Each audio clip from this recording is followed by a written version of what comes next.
Good morning. With the help of Hashem, we are learning Yerushalmi Maisres, Pei Gimel, Halacha Gimel, and Halacha Dalit. We're learning today Daf Koyach, Daf Chav Ches, and we're starting 6 lines from the top of the Amid. Now, we just had 2 statements made by Shimon in front of Rabbi Yochanan. Each statement was one which goes against the other. They were about whom does the halacha follow when it comes to the topic of our Mishnah, which is generally discussing whether the criteria for a chutzner to be like a bias, which would mean that when produce has re'iyas pnei chutzner, that will be koiveya, that produce lamaisres, as the Torah says, that when the produce has re'iyas pnei bias, that is koiveya lamaisres.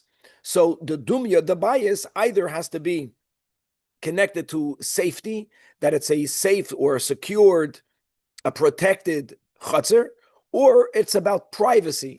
Now, in each one, you have tanoim, which give another nuance. So on the side of protection, on the side of security, we had Rabbi Shmuel, we had Rabbi Akiva.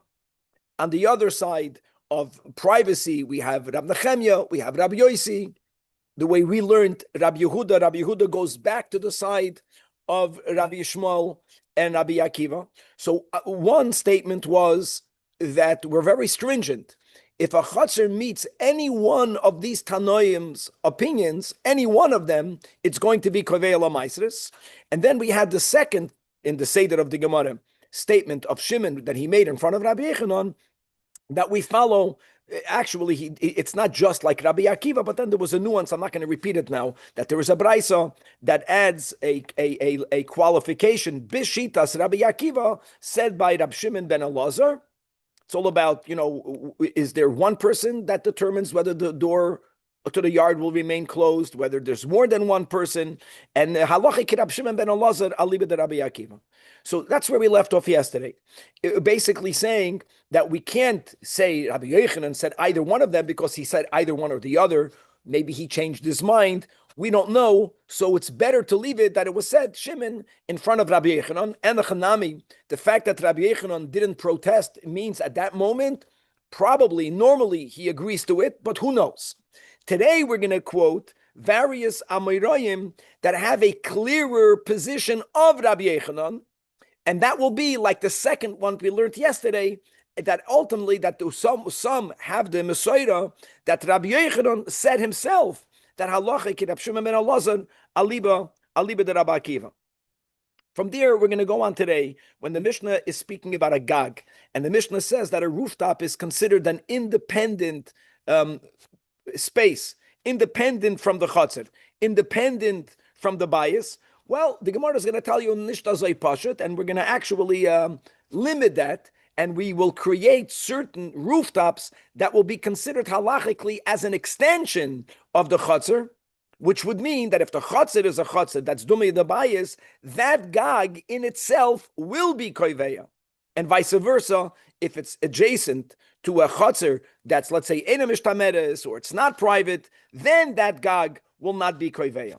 After we go to that, we're going to have today an opportunity, I love when this happens, to review many halachis throughout the whole Shas concerning how do we define a bias. Generally speaking, a bias is a bias if it has the minimum size of 4 amas by 4 amas. L'may nafka if it's considered a bias. I know yesterday we already made a correlation between a bias that's koiveya l'maisres to the dinim of mezuzah, which is a correct correlation. I think we're going to learn 8 or 9 dinim. I didn't count. Many different areas throughout Shas, throughout Halacha, throughout the whole Torah Shebal Peh, in which the criteria of a bias is consequential for whatever that Halacha will be. So it's going to be a great Chazara. And then the final piece of Halacha Gimel will be going back to the machlokes between Rabbi Yehuda and the Chachamim, which we explained yesterday is L'shitosam, as they argue in Masechta Sukkah, that how do we define a Sukkah during Chag HaSukkos. Rabbi Yehuda wants, and he holds that a sukkah is defined as a diras keva. The Chachamim hold that a sukkah is defined as a diras arai, and we're going to elaborate and learn a brisa, many more consequential halachis which stem from this machlokes. How many walls does a sukkah have to have? Just as an example, all of that is connected to whether we view the sukkah as an achilas, as a diras keva. So it's going to have 4 walls, no one holds 4 full walls, 3 walls and a little bit of a fourth. If just one example, if we follow the opinion of the Chachamim that a sukkah is by definition considered a diras arai, then we don't need to have 4 walls. 3 walls, which would mean 2 walls and a little bit of a third wall. That's going to be everything that we will learn until halacha daled. Halacha daled is already at the end of the daf today, but I want to, God willing, go through halacha daled, at least part of it. The Mishnah is going to speak about produce that grows inside a chutzner. Now, I want to say the following. When produce grows outside a bayis or outside a chutzner, Re'iyas Penei HaBayis, which is koiveya, demands that the produce should be brought in the regular way that people walk into the house, through the front door. And actually, the people that were looking to finagle out from giving maisres, you know what they would do? They would bring it in through the window. They would bring it in through the skylight. When you learn those halachas, and we learned a lot about this in the Bavli, every now and then this comes up. When we learn about it, you would think, well, if Re'iyas Penei Bayis demands for produce to go through the front door, what would you say regarding produce that's growing in the bayis or in the chutzner? In the bayis, it's less common. The Mishnah speaks about a chutzner. I have a yard and I have a fig tree, just as an example. So, first of all, even though the figs removed from the tree never went through the front door of the yard, but we're not going to say, oh, since it didn't have the entrance, it's not going to be kaveh l'maisros. That we won't say. Because when something is outside the yard and you're bringing it in, and a chanami, we want it to go in the regular way. But when something grows in there, there is a logic, as we will see, to say that when that item is properly gathered in the yard, you're going to harvest the tree, it's already going to be a set for maisros. Why? Because there's gemar malacha by the fact that you harvested it, and it's in the chutzner. And indeed, theoretically, that will be the halacha. Elama, the Mishnah will bring back the concept of tzeiruf that we applied in the past only concerning mekach, that even when there's mekach, and even though mekach is kaveh l'maisros, but it has to be at least 2, we're going to apply the same concept of tzeiruf here, that if I harvest my fig tree, as an example, in my chutzner, if I don't take 2 together, then we're going to say, these are the words that we're going to learn, that it's not considered gemar malacha. We don't need gemar malacha full basket. It's already in the chutzner. But if it's not even 2, it's not gemar malacha, and therefore you can snack. Masha enkin, if you're going to harvest 2 at a time or more, then gemar malacha, it's in the chutzner. You won't even be able to allow to snack, and more details in the Mishnah as far as we can get today. Chavra, let's dive right in. Daf Chavches Amid Aleph, 6 lines from the top of the Amid. The 2 shitos that Shimon said in front of Rabbi Yechanan, and now Rabbi Yoina says, I'll tell you better. It's not that something was said in front of Rabbi Yechanan, which, and Hanami, normally we say, if he didn't make a comment, he was moida. No, it's more than that. That's Ze'ero. And Ravimi, Tuamiroim. Tarvayon said, guys, you see here, it's not Kumei Rabbi Yechanan, it's B'Shem Rabbi Yechanan. They already had clear that Rabbi Yechanan himself said, Halachi Rabbi Shimon ben Elazar. According to Rabbi Akiva, again, it's about security, not about a guard. Guard is not enough. It's about knowing the front door.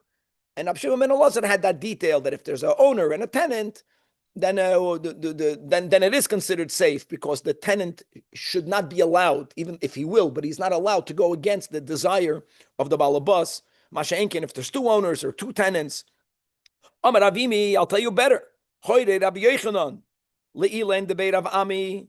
See, Hoyre Rabbi Yechanan, this is the biggest.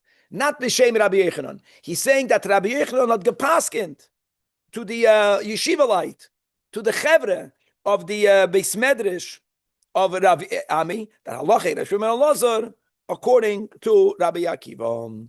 After all of this, clearly, this is a much more lenient understanding of what Rabbi Yechanan says. It's not we follow any one Tana's criteria was met, you got yourself a chutzner. We don't say that, Aviv. It has to be safe, and only the way Rabbi Akiva says it's safe. From there, the Mishnah moved on to Rabbi Yehuda.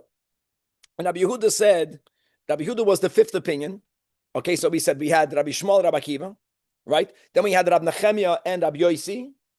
That's the way we're going to learn. And then Rabbi Yehuda spoke about the case where one, there's 2 yards. One is inside the other, which means the people that live in the Chatzar HaPnimiyos, they have the automatic right of way of going through the outer yard. So Rabbi Yehuda had gesagt that the residents of the inner, if the produce goes into the inner courtyard, that's going to be koiveya. If the produce goes through the outer courtyard, it won't be koiveya. And we're going to actually say, first of all, this is because Rabbi Yehuda does not agree with Rabbi Nechemia and Rabbi Yossi. It's not about privacy. Not about privacy. It's about however you define security. And more than that, how do you define security? Not a guard. Who cares about a guard? It's about when you close the door, it will remain closed. So this is really Rabbi Akiva. Since the people in the inner yard have the right to go through, so the people in the outer yard, when they close the door, they don't. They know it's not going to be closed. It's going to be opened by the people in the inner yard, even if they all came to the same agreement. In other words, the Gemara is going to say that Rabbi Yehuda is mamash Rabbi Akiva to the point. Why did we even need him to say what he said? That's Rabbi Akiva. Okay, so the Gemara says Rabbun Bar Chia asked in front of Rabbi Ze'eda, Ma bo Rabbi Yehuda lo hoisev al divrei Rabbi Akiva Rabba. In other words, we're learning good pshat and Rabbi Yehuda. It's not about privacy; it's about security. Security defined not like Rabbi Yishmael by having a guard. Security defined like Rabbi Akiva. If anything, Rabbi Yehuda says like Rabbi Akiva, which is not needed. Normally, the rule is you paskin like your Rebbe, unless you dafka say otherwise. So the Gemara says, Amarloin, you're right. You're right. He's not adding anything. Loi klum. Now, loi klum, this is Gavaldik, says the Pnei Moshe. Rabbi Yehuda is not adding anything to Rabbi Akiva. Rabbi Yehuda is telling you this is what Rabbi Akiva said. In other words, without Rabbi Yehuda, the girsa of Rabbi Akiva was, who gets to close the door? Rabbi Yehuda says, yeah, that's what he holds. But you know what he said? Rabbi Akiva might have gesagt that when you have an inner yard and an outer yard, the outer yard is not kaveya, only the inner yard is kaveya. Why? That we understood. Because the people in the outer yard don't get to determine that the door will be closed. Mamish Rabbi Akiva, but he's saying more. He's saying, this is what Rabbi Akiva said. What you said, B'Shem Rabbi Akiva, is the biur l'divrei Rabbi Akiva, but it's not what he said. Moving on. The next case in the Mishnah was the case of a gag. So the gag, unlike, if you remember, guys, the Beishar, I want to review that. The Achsadra and the Mirpeses, we said that they will be defined like the Chatzar that they are adjacent to. Dinam, like the Chatzar that they are adjacent to. Gag is not that way. The Mishnah says Gag is considered the independent area, domain, independent, and there's no such a thing as Re'iyas Pnei Gag. Gag is not Koiveya. Question is, we already said it yesterday, does that mean that if produce goes to the Gag without even going through the yard, the Gag won't be Koiveya? Or does it even mean that if produce is being taken to the roof, even though it's being taken to the roof through the Chatzar, even the Chatzar won't be Koiveya? Because you're not taking it into the Chatzar, you're taking it to the Gag. The Gag is not Koiveya.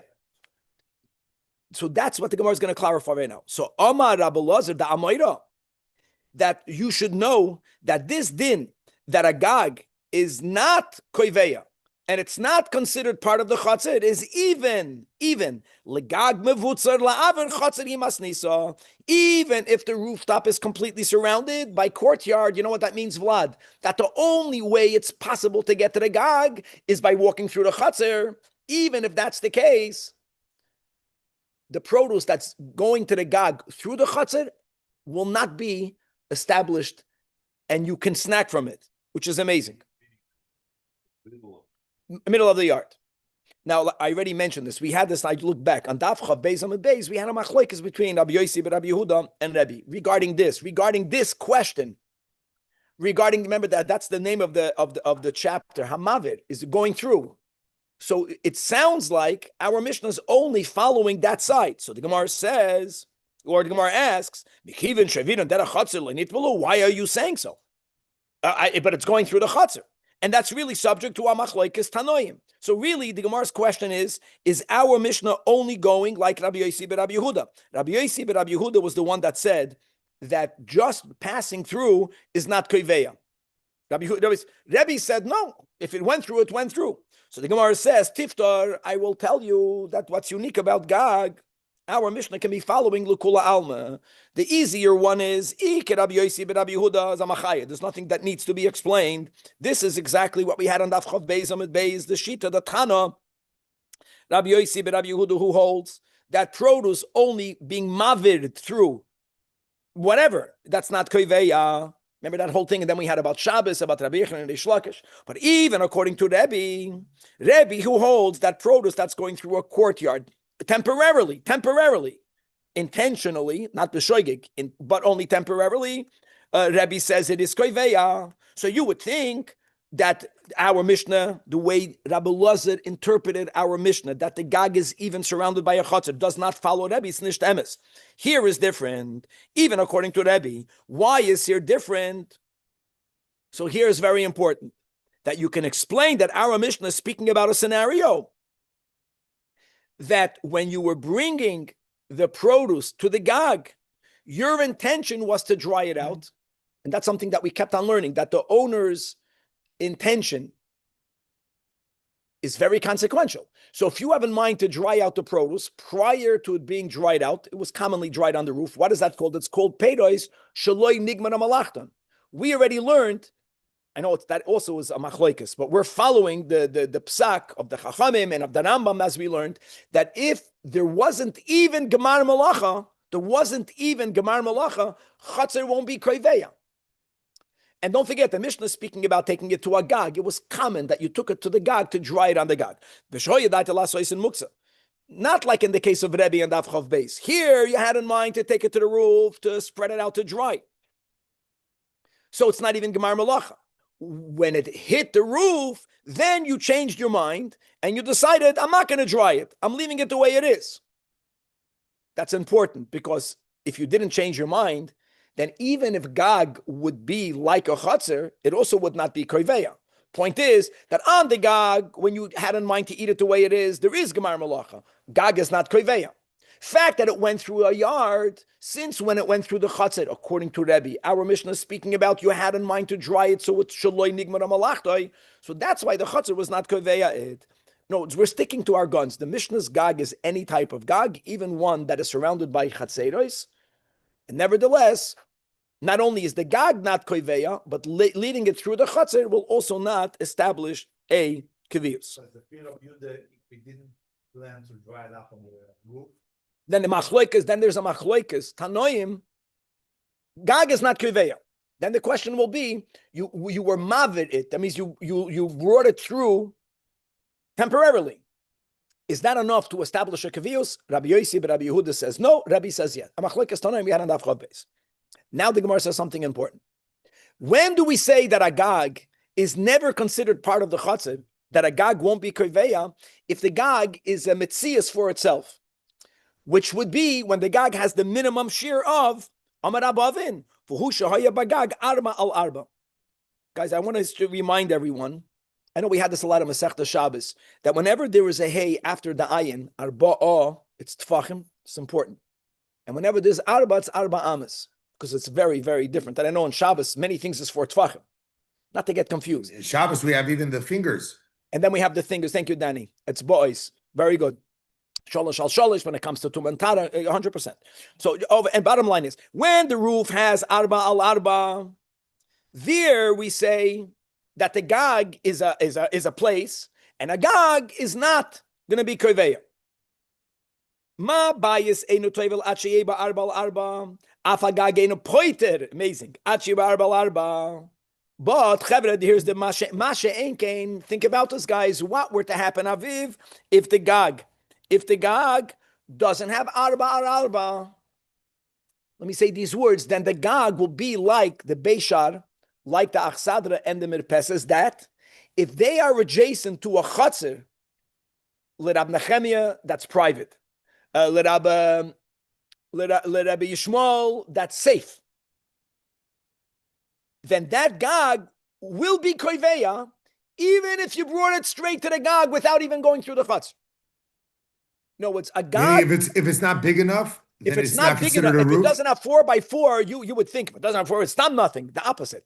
If it doesn't have 4x4, then it becomes bottled. It becomes part of. It's looked halachically like an extension of the chutzner. And then what? Then see the chutzner. See what chutzner. That's what whatever the Mishnah said. That's what the Rashi Ilyu says in the bottom of the right column. That whatever the Mishnah says regarding the Beisharach Sadar and Pesas, we will say that's a big chiddush of Rabbi. Now, where do we get that from? Who are you to say this? The Tani Rabbavan has a brais. Or at least, I take that back. Where do we see that's the rule by a bias? He's standing by himself that he compares the gag to the bias in the opposite direction. See, it's in the opposite direction, guys. A bias that doesn't have arba al arba is garnished, not kriveya. Here we're saying if a gag doesn't have arba al arba, if it's adjacent to a chotzish that's mishtameres, then the gag will be kriveya, not because of the gag, because of the chotzer. Meaning that this gag, the way you get through this gag, by going through that chotzer. It's part of the property of. And now we're going to have a chazara, my friends, of various halachas in where the rule that a bias is called a bias, if it has only 4x4, l'may nafkamina, many halachas. So let's start the Tani.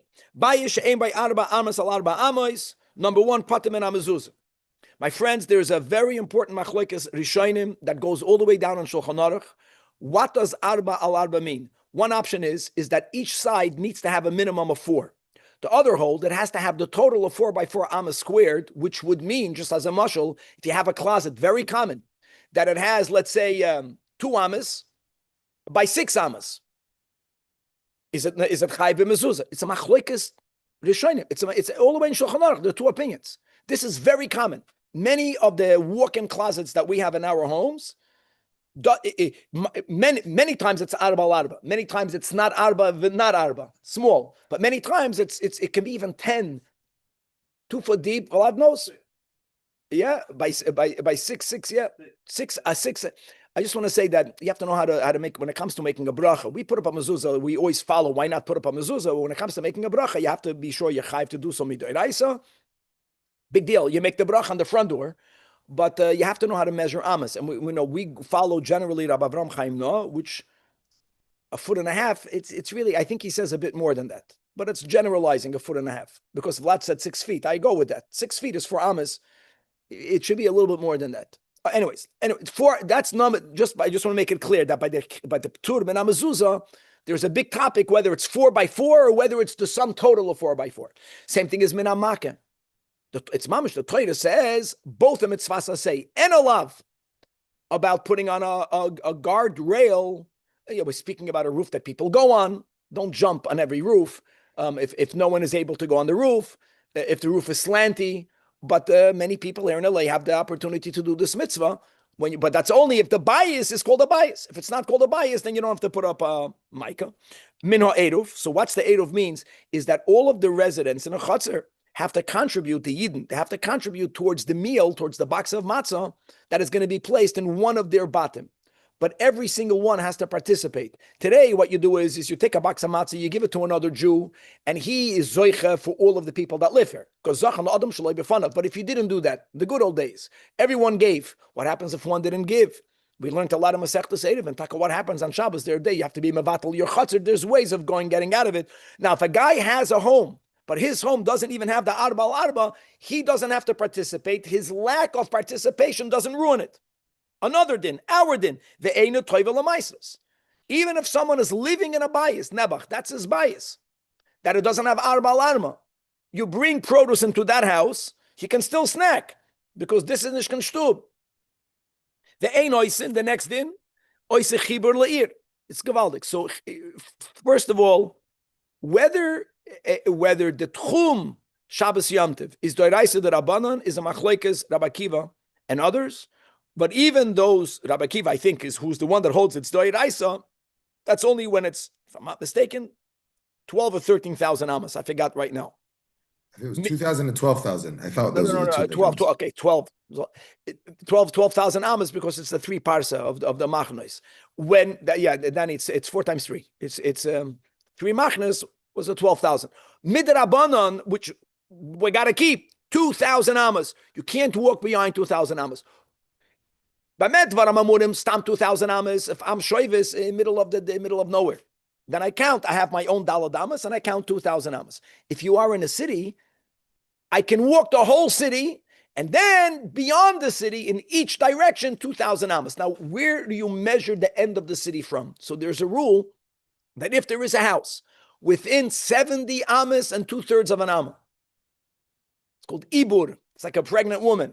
That house extends the city, so you only begin the measurement from that house to 2,000 amas. That house has to have dalad al dalad. Another din. Next din. This is the biggest chiddush so far. I'll tell you why. Because by Nedarim, the rule is halech acher loshen b'nei yada. In other words, in Nedarim has the right to be different. You can say that al pi halach, it's not a house. But people, when they say bias, if a guy says, I make a neder, not, all of the houses in the world are usher for me to enter. The chiddush is that even people, not only, normally, das balabatim hepach das toirim. We don't say that over here. When people speak about a house, they don't have in mind. I'll tell you more. In America, what do you think if a house has dalad al dalad? I think in America, a house of dalad al dalad is also not going to be included in the neder, I think. Because that's a nishkan house. But vadai, if it doesn't have arba al arba, no one calls that a house. It's amazing. You'll pay over here $1.4 million to get something that you don't even call a house. That's the minig here in LA. Nothing. Another din. The a noiston loy arba amas lifnei pischoi. So Chevra in Baba Basra, you remember Pasha Da'ava, I love my teacher, Rabbi. I got there, the first Masechta was Baba Basra. I remember it so clear. So one of the dinim we have over there in the beginning, I think on Daf Yud Gimel, is the din of goydoi agoid. But which means that when two people own something together, partners, they're not imprisoned one to the other. Each one has the right to demand for the taking a part of the partnership. And the general rule is that you tell the other, either you buy me out or I buy you out. And there's so much wisdom in that attitude, because whatever the evaluation is given, no one will be able to charge too much or too little, because it can always go both ways. But what happens if you have something that you don't have to do a goyd or egoid? You can actually divide it in half. Then each partner can demand half. You don't have to buy me out. So in one of the, so for example, a chatzir. The Chachamim say that the word chatzir means 4 amas by 4 amas, which means that if we own together a chatzir that only has 7 amas, let's say, then it goyd or egoid. I can't say to you, let's cut it in half. Why not? Because the other party can say, no. Now, with a partner, I have a chatzir. If you cut it in half, what remains is a nishkan chatzir.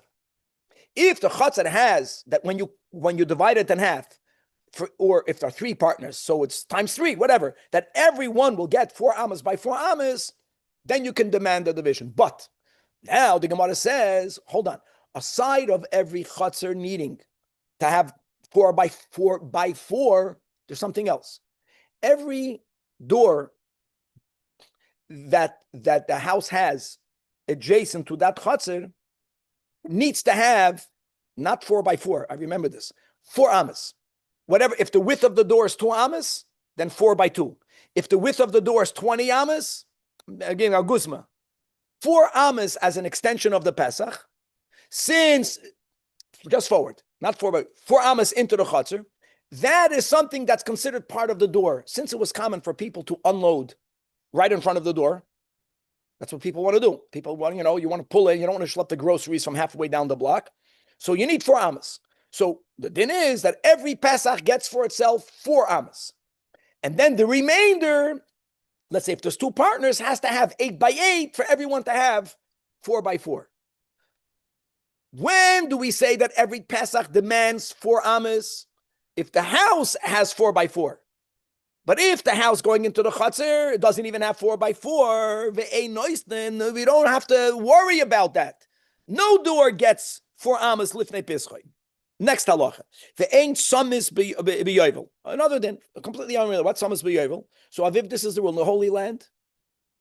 This is an exception. The rule is that any property that we owned, B'Yerusha, going back to the chalukah that Hashem made through Yeshua when we entered our Holy Land, Even though I sold it, it automatically goes back to that family on Yovel. That's the whole din of Yovel. Everything reverts back to the original owner.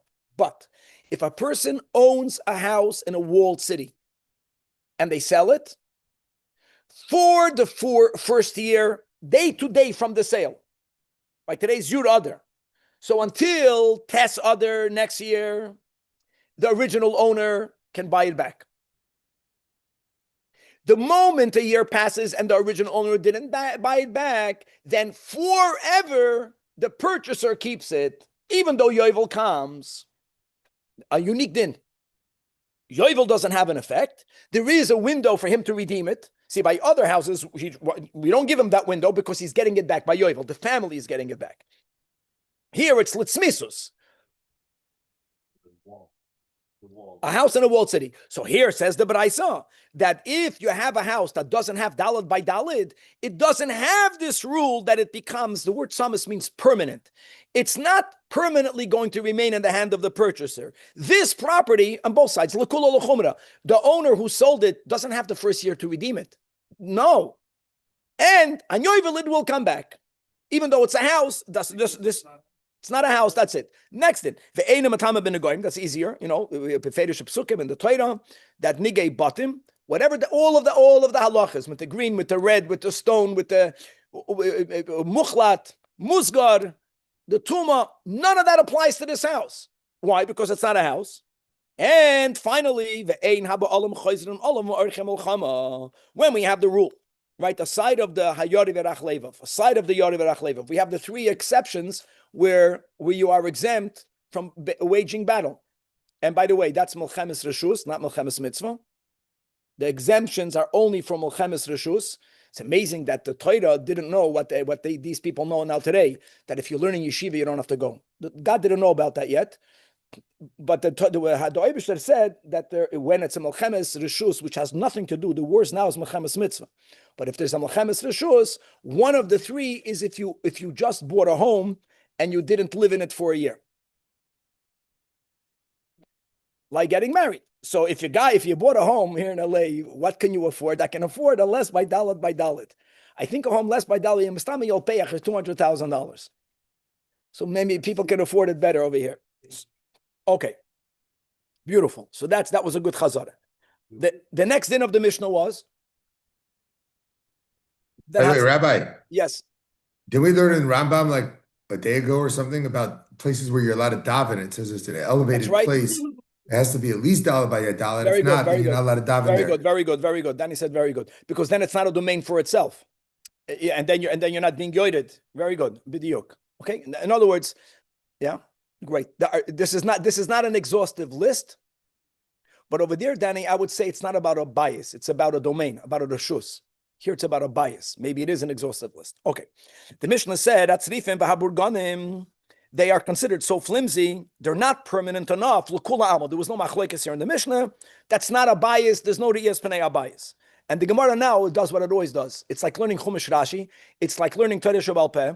The Mishnah, let's say, is the Torah Shebachsav. The Gemara is going to say the opposite of the Mishnah, which is good. It means without the Gemara, you don't understand the Mishnah. You know when we say that the burganim, we're going to focus on the burganim. Burganim are sheds that you have in the fields. You know when it's not koiveya? If you don't own it, so if I don't own it, what am I doing there? It was common. I'm going to call Airbnb. That people that were traveling, they would overnight in someone else's burganim. Since the shed is flimsy, and it's not theirs, they don't live in there the whole year. That's what the Mishnah means. The Gemara is going to say, if you own the shed and you moved in there, then it will be koiveya. Oh, punkt fakert. So the Gemara is the way that we ask, if you own it, maybe if you own it and you live in it, maybe it will be koiveya lamaisres. Amazing. So what is the Mishnah talking about? Like I said, the Mishnah is talking about someone who's only staying there overnight. A rental, or maybe they didn't even pay money. Maybe there was just a comment. It was such a nothing, many times you go hiking in these real out places. If there's a little hut, people, what should they do? They stay there if it's freezing, if it's cold, if it's, okay. People that climb the mountains, that they have this on the way. They have these little, some place where people, you don't own it. So that's why it's not Keveya. So the Gemara is going to say, we're going to be machmer. I'll answer you min mandatani from the following Braisa. What does it say? This is beautiful. Beis Sefer or Beis Talmud? Beis Sefer, it's amazing. What's the difference? Beis Sefer is where they teach Tanakh. Beis Talmud is where they teach the Torah Shabbat, Mishnah. So you know what it says? Guys, the teachers that would teach, you know what they would do? They would live in there. Is a Beis Sefer Kaveh Lamaisres? The Braisa says depends for whom. For the Talmidim not, for the parents not, but for the Sefer, for the Tana, since they chose to live in there, if it was probably not so uncommon that they would live in there, for them it's Kaveh Lamaisres. So if you own the shed and you choose to live in the shed, for you it's a bias. They like dorm basically after school for Mishnah. What was that? They basically dormed at the school for Mishnah. They would dorm. They would stay in there with their families. In other words, it would be more like you're sending your children to the home of the teacher. But don't think about an LA home. These were whatever they were. The teachers were always the poorest people. Shimon. Okay. Beis Sefer or Beis Talmud. Sagt der Braisa, Teuvlen la Sefer v'la Mishnah. I love the way we call the teacher. The teacher of the Mishnah is called the Mishnah himself. Avaloi la'chedim. So says the Gemara, I'm going to make the same thing. Min hada amra. From this, I'm going to learn. This is telling us, Sheim toivlim lebal haburganim. It's wow. I love it. You see one thing, and the Gemara makes it the opposite. The Baal Haburganim, for them, it's now. Do you say the same thing by Tzirifim? I don't know. I don't know why the Gemara is only focusing on the Baal. Maybe the Tzirifim is too flimsy. Maybe. Only the Burganim. And Kevin is not here to make pictures, to find pictures. Maybe it depends what kind of tipi. You have to know what the Tzirifim was in the times of Chazal. You have to know what it was. Many I know today you go, what's called glamping. Today you go and you have these outdoor structures that are not so. Oh, the yurt. Yurts. Thank you. Yurts. Depends which yurt. In Brazil, the yurt is not kiveya. Mastam in America, the yurt is kiveya. You have to know how to apply it. Okay. Very Eskimo yurt. And very good. So Vlad is asking, what about what's it called? The ice homes? The igloos. You have to know. Is it kaveh lamaisres? I think when you live over there, there's no produce. There's fish, so it's not negeya.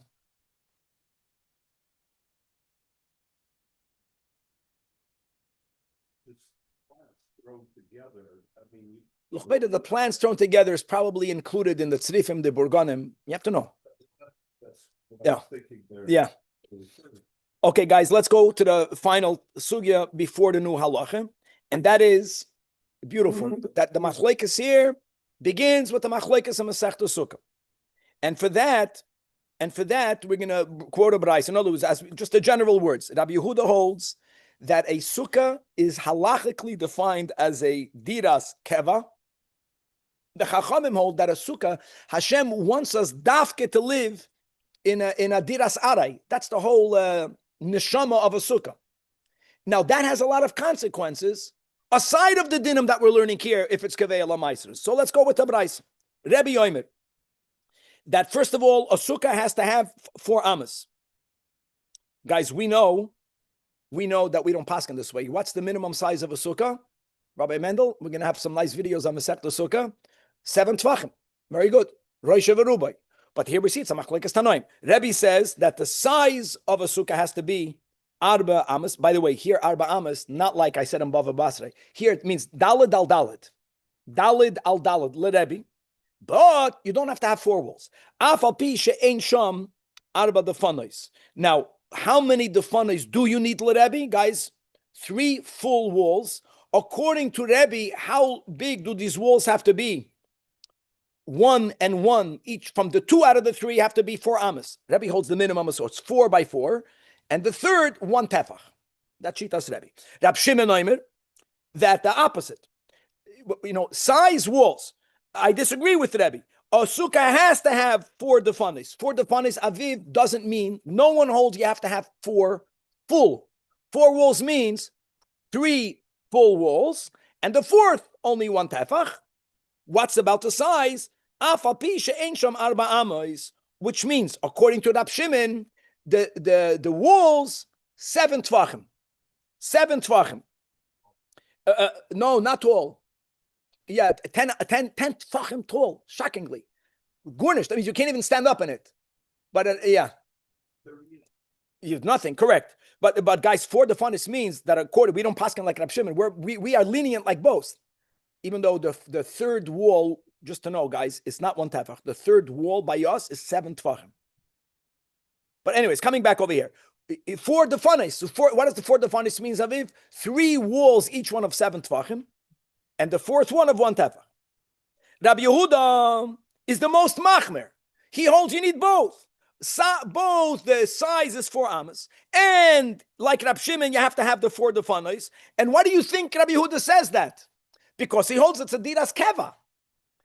You know, you fits. In other words, the Gemara today is showing you how, even though we say that not all of the halachas are traveling on the same track, but many times they do. And furthermore, v'chein hoya Rabbi Yehuda and the Yerushalmi on a hey Rabbi Yehuda mechayev b'mezuzos. It's all a shita sayu, because since we view the sukkah as a diras keva needs to have a mezuzah. People ask, but hold on, but isn't it only your chayiv when you live in there for 30 days? So first of all, most importantly, Eretz Yisrael chutz la'aretz. In Eretz Yisrael, there's no such a thing as 30 days. Since you a yid out of Eretz Yisrael to begin with is not permanent, that's why we say there's a 30-day. When you're renting, when you own a home, even b'chutz la'aretz, there's no such a thing as 30 days. And now, as Hasidim, the Rebbe so much wanted that even when you're not yet chayiv, because you're renting a house b'chutz la'aretz, you should put up a mezuzah right away. Just because you're not chayiv, it doesn't mean that if you put it up, you don't get the mitzvah. Okay. Says the Gemara, Mistabra, Rabbi Yehuda, Yoidil Ilan Rabbanon. First of all, Rabbi Yehuda here in the Mishnah, that's so machman. Arba Amois and Arba Defanois. Says the Gemara, he is only saying this as a din of lechatchila. Even Rabbi Yehuda will be moide that b'di'evet it will be good with what Aviv. It's important, not the way we paskin. We are lenient with both. We hold not 4 amas, not 4 walls. We hold, like I said, 7 tvachim, 7 tvachim. Rabbi Yehuda will see in our Braisa, Rebbe and Rab Shimon, each one of them says you need to have one of the two. Rabbi Yehuda says you need to have both. B'di'evet would mean that if there was one of the two, whichever one, even Rabbi Yehuda will be either the 4 walls, which is 3 and 1, or the 4 amas, even though there's only 3 walls, 2 and 1. That's important. But Ilan Abanan lo yoyin Rabbi Yehuda, but the Chachamim will never agree. They don't hold. What does Rabbi Yehuda say, guys? Make it clear that Abanan don't care if your sukkah has 4 walls and 4 amas. No one cares for that. Our sukkahs have 4 walls. It means you're not chayv mezuzah. No, it's you. They will never be moided to Rabbi Yehuda. You don't put up a mezuzah. We don't put up a mezuzah on purpose. And I'll tell you in a moment. Afapi, which means that even if there's 4 amas and the 4 oldefanais, the Chachamim won't hold like an Rabbi Yehuda. The Chachamim will insist that it's patim mezuzah and the einoi toivel lamaisrois, because we deem the sukkah diras arai. And I want to say something. You know, the Tur, the Hagdama, the 2 opinions we have. What does the sukkah remind us of? Let's go with the opinion that it reminds us of the Anani Yakovit. Al pi Chasidus, this is important. It's not just that Hashem gave us the clouds of glory when we left Mitzrayim. That's not a good way of thinking. That God is giving to you, to me now, the Anani Yakovit. But when a person lives in their home, because the home is so keva, a person doesn't realize that their protection is coming from God, because you have the delusion that you're being protected because you have a window, you have a lock, you have a door. So when you move to a diras arai, that is where you get to experience the emes now. But the way to experience that Hashem is the one that gives us protection is by dafka living in a diras arai, where you experience that your dira is not giving you the protection. Your roof is not protecting you from the elements. Who is Hashem himself? Okay, let's start as far as we can get. We have at least a minute. So again, the case of halacha daled, we spoke enough in the intro. You have a fig tree in the chutzner. So what's the din? Sagt the Mishnah te'enom. If you have a fig tree that's standing in the chutzner, says the Mishnah that if you only eat one at a time, you're going to be pater. Only the imtzidaf you're going to be chayv. I'll tell you right now, if you take two at a time, then we consider it gemar malacha. Even though we learned before, gemar malacha is in a basket, not over here, because you know why you have to put it in a basket? Because you plan to take it. If you have a tree in your yard, if you take two or more, you eat it in the yard. That's the gemar malacha. But if you only take one at a time, there's no gemar malacha. And even though we do consider it to the iyas b'nei chatzer, doesn't matter. But there isn't a gemar malacha. Says Rab Shimon, a big chiddush. I agree with the concept of tzedif. You know, until now we keep on saying tzedif means putting them together in your hand. Says Rab Shimon that putting them together in the same hand is called tzedif. What happens if you have achaz biyiminoi, va'achaz b'smoiloi, va'achaz b'fiv? You see, this is mamash pure Kabbalah, because really you got it, Yamin, Smoil, and the Emsa. So that's not called tzedif. That's also not called tzedif. Every fig is being held in its own domain. Profound. According to the Chachamim, you're combining them. According to Rab Shimon, no, we view every one separately. And now the next statement is not only Rab Shimon. The next statement is L'kol Alma. When do we say that if you have two at a time, however you define it, now you're going to be you can't snack? That's if you harvest it when you have your feet on the ground. But if Allah l'roisha, all l'roisha doesn't mean you went to the tip of the tree. I want to make it clear. All l'roisha means you went up the tree. You're not on the ground. If you're not on the ground, then you're not on the chutzner. And if you're not on the chutzner, I don't care. Even if you're a memale cheikoi, even if you filled up your lap, you can eat it. Another thing from here, you see that quantity doesn't make achilas keva, right? You were asking that, Aviv. When you eat something on a tree, that means it's called a snack. You don't have like a roof, meal, huh? Kind of like a roof. No, much different, because a roof, at least if a roof, even on a roof, only achilas aray. If I put a sheva brachas on a roof, that's called achilas keva. But no one made a sheva brachas, Danny, on a tree. I'm not talking about a tree house. You don't tell you sit on this branch. No, it's the location of the tree will define whatever you're eating as a snack. And over there, I don't care if you're a mitzvah fit, because there's no diyas b'nei chatzir, because you're up on the ground, you're off the ground, you're l'mayla masarot tvachim. To be continued. We'll stop over here. Then we learned there's a type of tree in the Rambam where it's like you could davish manesri up there. Which very good. Same thing. Very good. Very good. And just now, was it an olive tree? Was it? But there was one that was big enough that felt safe enough that you could daven over very there. good. Here we're speaking about a fig tree, by the way. I didn't go so far ahead. We're going to speak about other trees as well.